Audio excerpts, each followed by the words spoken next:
in helping pass the Public Health Act of 1848. Henry Mayhew was another incredible social reformer. He was born in London in 1812. He studied to be a lawyer like Chadwick, but then became a journalist. And in 1841, he established Punch magazine. So the source that I've put in the corner of the PowerPoint was a letter that Mayhew wrote in September of 1849 after he saw the devastating effects of a cholera outbreak in London during the summer of 1849, when in 3 months over 10,000 people died of the disease just in London. And so his letter to the Morning Chronicle, it basically details what he experienced during his visit to Bermondsey. So I will read this little excerpt.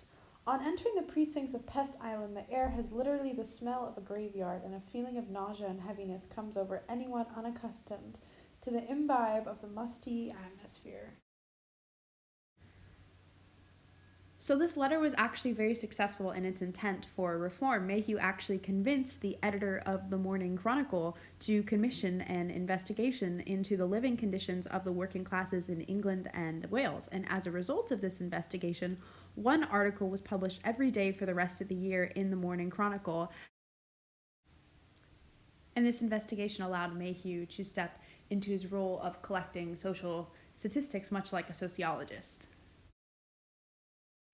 So referencing the idea that I presented about the social reformers using new ways of advocacy and new information, I have an excerpt from a scientific article describing what Mayhew did. Mayhew was always attuned to the events of London in his day. His research and reports made him a forerunner of qualitative studies, rendering irrelevant the amount of quantitative data he collected. Further, he left an invaluable record of the cholera epidemic and of the living conditions among London's laborers and poor. The prime feature of his central book, London Labour and the London Poor, was its focus on ethnographic descriptions of London's street workers and the poor within a context of industrial transformations and changes to England's urban spaces. Mayhew was also one of the first to use cartographic techniques, drawing up what he called social maps, showing the distribution of crime and delinquency in London. Some scholars have criticized these 15 maps as revealing little, especially since they deal with crime topics uncommon in that day and age. Well, this article takes the position that the quantitative data was rendered irrelevant and not as important. I take this quote in support of my topic sentence that the quantitative data that he did use was revolutionary in the sense that he was the first to use cartographic techniques, drawing up what he called social maps, and the combination between his qualitative studies and his quantitative data really served the role of demonstrating the link between poverty and poor living conditions and death and disease.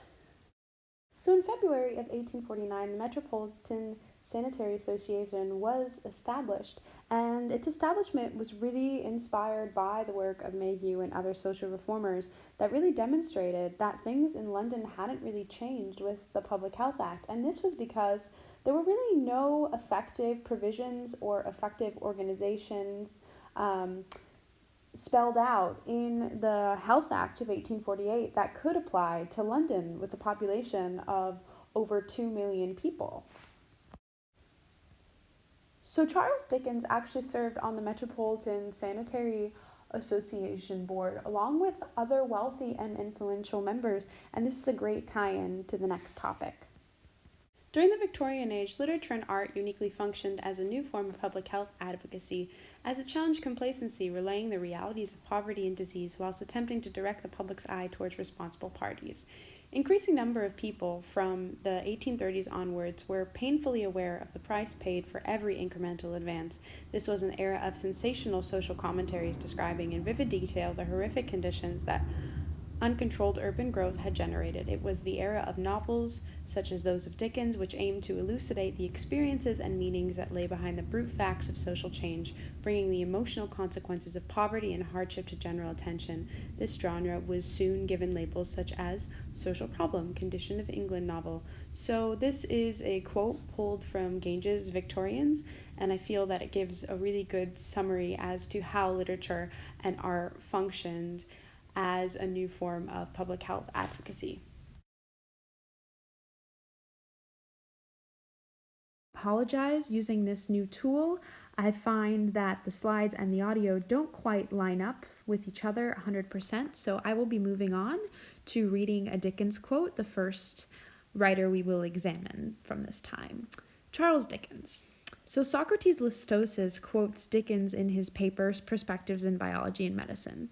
Now these tumbling tenements contain by night a swarm of misery, as on the ruined human wretch vermin parasites appear, so these ruined shelters have bred a crowd of foul existence that crawls in and out of gaps in walls and boards, and coils itself to sleep in maggot numbers where the rain drips in and comes and goes, fetching and carrying fever, and sowing more evil in its every footprint than Lord Coodle and all the fine gentlemen in office down to Zoodle shall set right in 500 years, though born expressly to do it. This is from Dickens' novel Bleak House, published in 1858. Let's ask ourselves, what feeling does this elicit when I read it?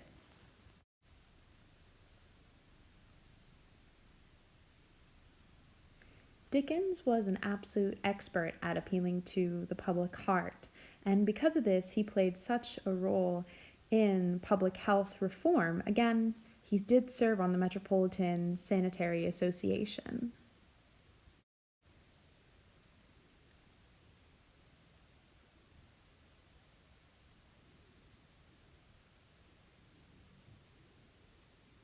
His other works talk about poor houses and their terrible conditions, so he also played a role in demonstrating to the public the inefficiency of some legislation and the way that legislation that was passed wasn't actually really serving people in the way that it should. And in that sense, he did put pressure on institutions and did put pressure on the government because he enlisted the public in looking at these issues with him.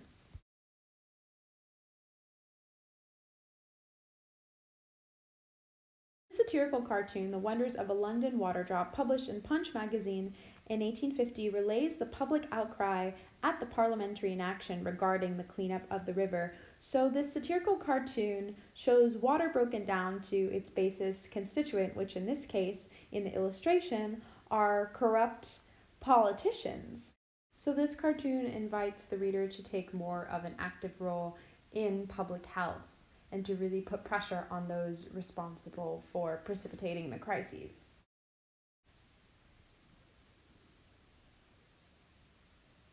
So this cartoon really also demonstrates how the Victorian age really set the framework for modern public health, because during the Victorian age, the government, they did have a laissez-faire attitude, but people also looked to them to regulate businesses, to look at what was happening in the poorhouses and in the workhouses. And this whole idea that the government was responsible for the health of the public, as demonstrated through these cartoons, through the literature, through things that we look at from the Victorian age, this kind of idea has carried into today, that there's this relationship between the government and industry and health. Again, we live in a post-industrial world, so who's going to regulate these kind of things? The government, of course, the institutions that are in place. So I put both of these two pieces side by side, although this lithograph, the London Board of Health searching the city for cholera during the 1832 epidemic, though this lithograph was published before the Punch cartoon, I wanted us to draw a little bit of a comparison. So both of them are forms of satire. In this 1832 lithograph, we can see the members of Parliament saying, "The scent lies strong here. Did you see anything? Positively, we must find something. It won't do to lose our 20 guineas a day." So the members of Parliament are searching for cholera and trying to discern why it is spreading like wildfire. And so both of these pieces really criticize parliamentary inaction, but the one from the 1850s is a lot more direct. This one's a little bit more subtle, and the cartoon from the 1850s demonstrates a knowledge of the germ theory and microbes, while this cartoon from 1832 demonstrates the public's idea of the miasma as spreading disease. New scientific discoveries that explain disease transmission led to even more effective reforms. Dr. John Snow's research and work absolutely revolutionized the field of public health. He was a son of a coal worker he was born in 1813. At age 14, he was apprenticed to a doctor already, and at age 18, he went on his own into the coal slums to address a cholera outbreak among coal workers. And in his attempts to treat the workers, he found that all the techniques that he had gained and learned when he was in medical school just didn't work. They didn't apply. So he went back to the drawing board and started accumulating information in journals, making every single observation that he could. He was inspired by the work of Louis Pasteur, who published the germ theory.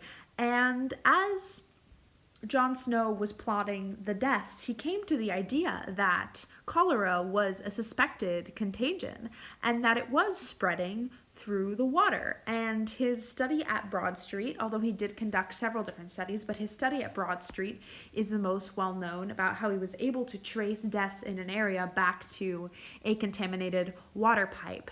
And when he presented his research and his findings, he was very effective, and the pipe was taken down. And immediately after the pipe was taken down, they saw a decline in the number of deaths from cholera. Just to clarify, by pipe, I meant a water pump. They actually removed the handle so people couldn't get water from that source.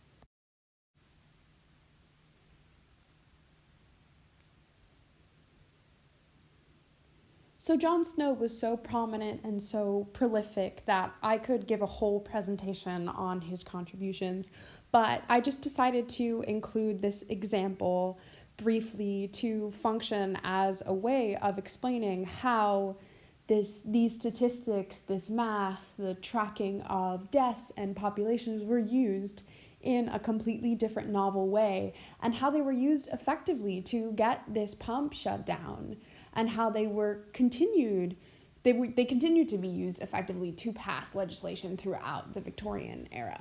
To briefly reference these images, one of them is a portrait of John Snow, and the other one is a diagram of the way that he plotted deaths to arrive at the finding that the cholera was spreading through the pump at Broad Street.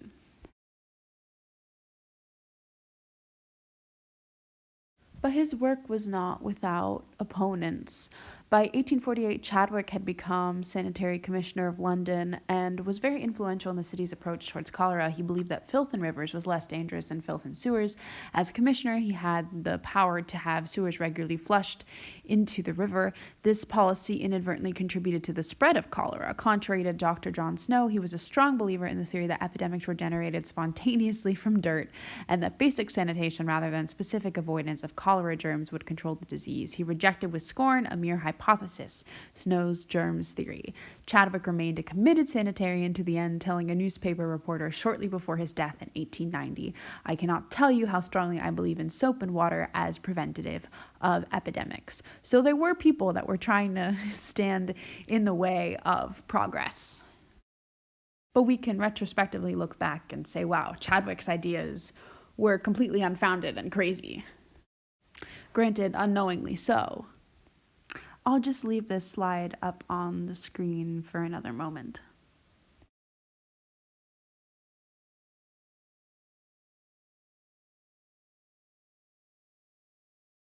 Lister completely transformed the quality of medical care that was offered to the public. It was Lister's application of the germ theory to the care of surgical patients that laid the foundation for what surgeons do now. He directed the minds of physicians and surgeons to the vital necessity of keeping wounds clean and free of contamination. So it was Lister who first developed aseptic methods. So this was sanitizing the tools, sanitizing the wounds, keeping a sterile environment to reduce the rate of infection. During the Victorian age, there was something very common called wart fever or gangrene, and it was very common for people to die even from minor surgeries or even from minor cuts when bacteria got into these open wounds. So not only did his work save many, many lives, it also proved that germs did exist, as there was still lingering doubt. And his methods, I believe, really would encourage people to go into hospitals when they needed medical care. Prior to Lister and his findings being implemented, actually a lot of surgeries were performed at home and in different locations because people were afraid of going